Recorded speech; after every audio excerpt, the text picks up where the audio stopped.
आज दिनांक 5 ऑगस्ट. आजच्या प्रवचनाचा विषय देहच मी हा भ्रम. आपण कोण, आपले कर्तव्य काय हे कळणे जसे व्यवहारात जरूर असते, तद्वतच परमार्थात सुद्धा मी कोण हे कळले पाहिजे. ज्याला मी माझे म्हणतो तो मी नव्हे खास. माझा देह म्हटल्यावर मी त्याहून निराळाच नव्हे का? देहाला ताप आला तर मला ताप आला, देह वाळला तर मी वाळलो असे म्हणतो, हीच चूक, हाच भ्रम. वास्तविक देहाहून वेगळा असूनही देहच मी अशी भावना केली. म्हणून मी सुखदुःख अनुभवू लागलो. दुःख नको, सुख हवे असे मला वाटते. याचा अर्थ माझे मूळचे स्वरूप हे नित्य सुख रूपच असले पाहिजे. नदीच्या पात्रातले पाणी आणि तिथूनच भांड्यात आणलेले पाणी दोन्ही एकच. पण भांड्यातल्या पाण्याला चव किंवा स्वाद निराळाच येत असेल तर भांड्यात घाण आहे असे आपल्याला समजते. तसे सुखरूप असणाऱ्या आत्म्याचाच अंश असलेला जीव दुःखरूप झाला याचे कारण देहसंगती. एका गृहस्थाची बायको बाळंत झाली तेव्हा त्याच्या मित्राने डॉक्टरची मदत आणि अशा इतर अनेक बाबतीत धावपळ केली, पण त्याने सोयर मुळीच पाळले नाही.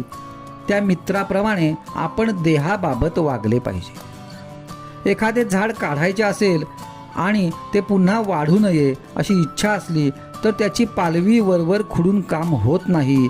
त्याच्या मुळाला पाणी घालणे बंद केले पाहिजे.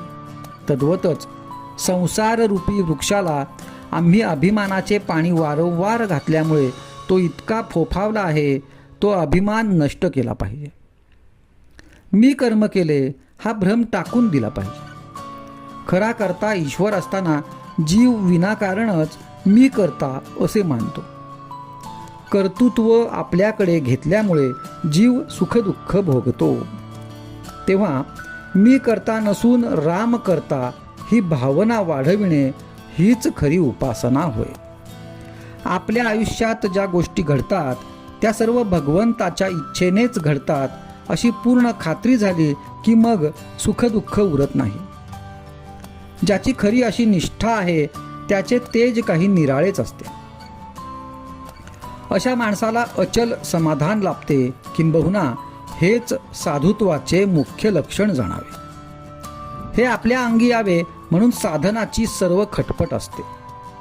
खरोखर तुम्हा सर्वांना आता पुन्हा सांगतो की सदैव नामात राहण्याचा प्रयत्न करा आणि नीतीला धरून राहा. त्यानेच तुम्हाला भगवंत भेटेल. परमार्थात नीतीला, शुद्ध आचरणाला फार महत्त्व आहे. जो शुद्ध मनाने परमेश्वराचे चिंतन, नामस्मरण करतो त्याला सहाय्य करायला परमेश्वर सदैव तत्पर असतो.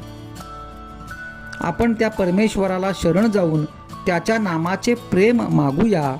दीनदयाळ भक्तवत्सल परमेश्वर कृपेचा वर्षाव करील याची खात्री बाळगा.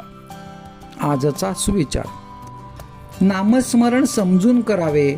समजून म्हणजे राम करता या भावनेत राहू.